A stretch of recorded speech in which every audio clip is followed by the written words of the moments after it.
ഇന്ന് പകൽക്കാലം ഞങ്ങൾ യേശുവിനെ ആരാധിച്ചുകൊണ്ടിരിക്കുമ്പോൾ പരിശുദ്ധ ആത്മാവ് ചില കാഴ്ചകൾ കാണിക്കാനിടയായി.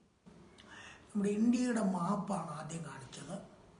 ആ ഇന്ത്യയുടെ മാപ്പിൽ കാശ്മീരിൻ്റെ മുകളിലായി അങ്ങനെ കാശ്മീർ, പഞ്ചാബ്, ഉത്തർപ്രദേശ് ഇത്രയും ഭാഗങ്ങളിലേക്ക് വന്ന് ഒരു വലിയ പക്ഷി, കറുത്ത നിറമുള്ള ഒരു വലിയ പക്ഷി വന്ന് ഈ കാശ്മീരിൻ്റെ മുകളിൽ ആ സൈഡിലുള്ള ഭാഗത്തേക്ക് ഇറങ്ങുന്നൊരു കാഴ്ച കാണുവാനിടയായി. അതിനോട് ചേർന്ന് 5 തലയുള്ള ഒരു സർപ്പം പ്രത്യക്ഷപ്പെട്ടു. അല്പം കഴിഞ്ഞപ്പോൾ ഈ ഇന്ത്യയിൽ പിന്നെയും ഒരിക്കൽ കൂടെ ഇന്ത്യയുടെ മാപ്പ് കാണിക്കുവാനിടയായി.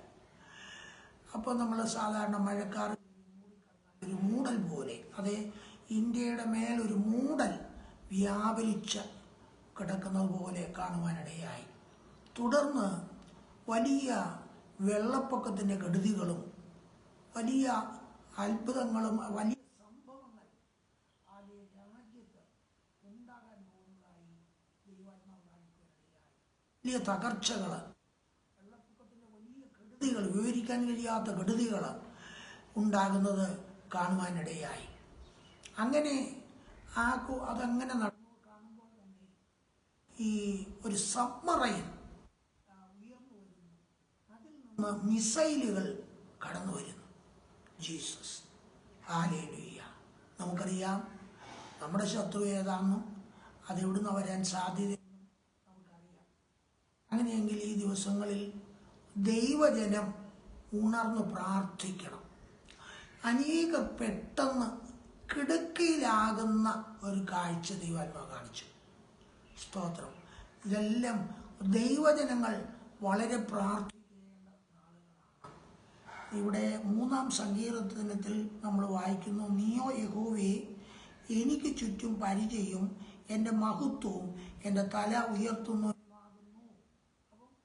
നമ്മൾക്ക് ചുറ്റും പരിചയമായി, നമ്മുടെ മഹത്വമായി, നമ്മുടെ തല ഉയർത്തുന്നതിനായി യേശു കൂടെ നിൽക്കുവാൻ തക്കണം. ആ മഹത്വം നമ്മുടെ മേൽ വെളിപ്പെടുവാൻ ഈ നാളുകളിൽ ദൈവജനം ഉണർന്ന് പ്രാർത്ഥിക്കേണ്ടിയിരിക്കുന്നു.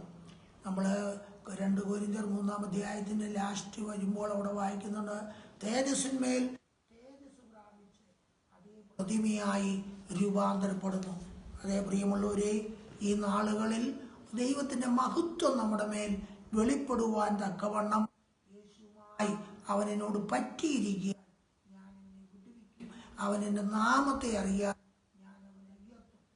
141-ാം സങ്കീർത്തനത്തിൽ ഞാൻ വായിക്കുന്നു, ഭക്തന്മാർ മഹത്വത്തിൽ ആനന്ദിക്കട്ടെ, അവർ തങ്ങളുടെ ശരീരങ്ങളിൽ ഘോഷിച്ചുല്ലസിക്കട്ടെ, അവരുടെ വായിൽ ദൈവത്തിൻ്റെ പുകഴ്ചകളും അവരുടെ കയ്യിൽ ഇരുവായ്ത്തലുള്ള വാളും ഉണ്ടായിരിക്കട്ടെ. നിങ്ങളത് വായിച്ച് ധ്യാനിക്കുക. ആ സങ്കീർത്തനം മുഴുവൻ ഭക്തന്മാർ മഹത്വത്തിൽ ആനന്ദിക്കട്ടെ. അത് ഈ നാളുകളിൽ ദൈവത്തിൻ്റെ മഹത്വം നമ്മുടെ മേൽ വെളിപ്പെട്ട് ആ മഹത്വത്തിൽ കൂടെ വരുന്ന ആത്മീയ സന്തോഷത്തിൽ സന്തോഷിപ്പാൻ എന്നെ കേൾക്കുന്ന പ്രിയമുള്ളവരെ, പരിശുദ്ധാത്മാവ് നിങ്ങളെ സഹായിക്കട്ടെ. നമ്മുടെ രാജ്യത്തിന് വേണ്ടി നമുക്ക് ശക്തമായി പ്രാർത്ഥിക്കാം. മണ്ഡലം ശക്തമായി നമ്മുടെ രാജ്യത്തെ മൂടുകയാണ്. അതിൽ കൂടെ വലിയ വലിയ പ്രതിസന്ധികൾ നേരിടും.